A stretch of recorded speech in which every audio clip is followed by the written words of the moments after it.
His name is Nemesio Oseguera Cervantes. Most people know him by a different name, El Mencho, the man who rose from dirt, poor beginnings to lead one of the most powerful and feared criminal organizations on the planet. He didn't start with power. He didn't start with money. He started in the fields. Born on July 17, 1966, in a small rural village in Michoacán, Mexico, his life looked like it was headed in a completely different direction. His family grew avocados. They were poor, not struggling in the modern sense, but truly scraping by. He was one of 6 brothers, and like many kids in that region, school wasn't a priority. Survival was. By the age of 10 or 11, he dropped out. No graduation, no second chances, just work.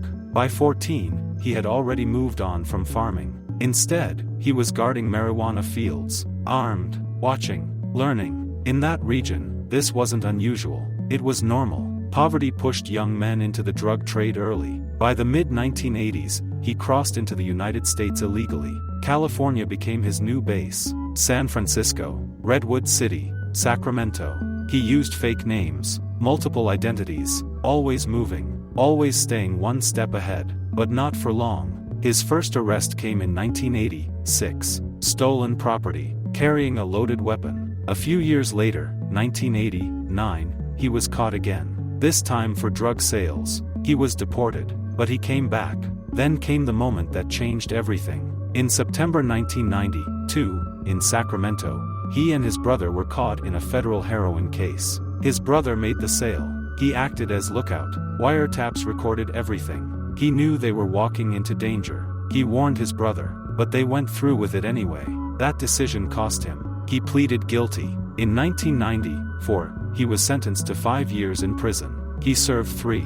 By January 1997, he was out, deported again. But prison didn't break him. It refined him. During his time in California, he met Rosalinda Gonzalez Valencia. That relationship changed his trajectory more than anything else. Because her family wasn't just connected, they were powerful.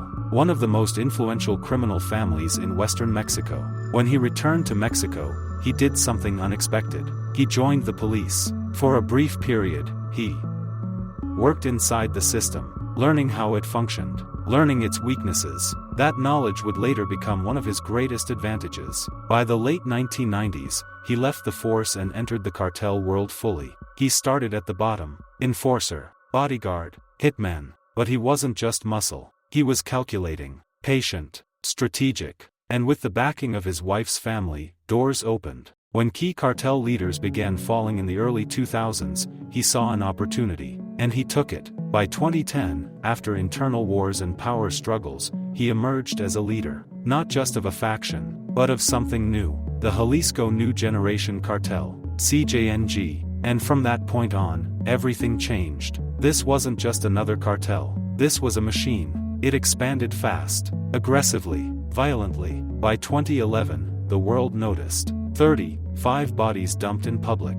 A message. No negotiations. No mercy. CJNG's strategy was different. 3 pillars defined its rise. First, synthetic drugs. Methamphetamine, fentanyl. Cheap to produce. Extremely profitable. Second, diversification. Fuel theft. Extortion. Fraud. Kidnapping. Every possible revenue stream. Third, a franchise model. Instead of controlling everything directly, they partnered with local groups, expanding rapidly, efficiently. By the mid-2020s, CJNG operated in dozens of countries, across nearly every US state. But it wasn't just business, it was war. They used military tactics, armored vehicles, drones, rocket launchers. In 2015, they shot down a military helicopter, killed soldiers, blocked highways, escaped. El Mencho became one of the most wanted men in the world. And yet, his personal life told a completely different story. Despite billions flowing through his empire, he lived like a ghost. No flashy lifestyle, no public appearances, no interviews. His wealth was hidden, laundered through businesses, restaurants, real estate, tequila brands, hundreds of front companies. His family controlled much of it, but personally, he lived quietly, isolated, paranoid. He suffered from severe kidney disease, needed constant treatment, couldn't move freely, couldn't risk exposure. His security was extreme. Hundreds of armed guards, layered protection, no phones, no digital trail. He didn't drink, didn't party, didn't indulge. The image of a trillionaire lifestyle didn't match reality. It was survival. His final hideout proved it.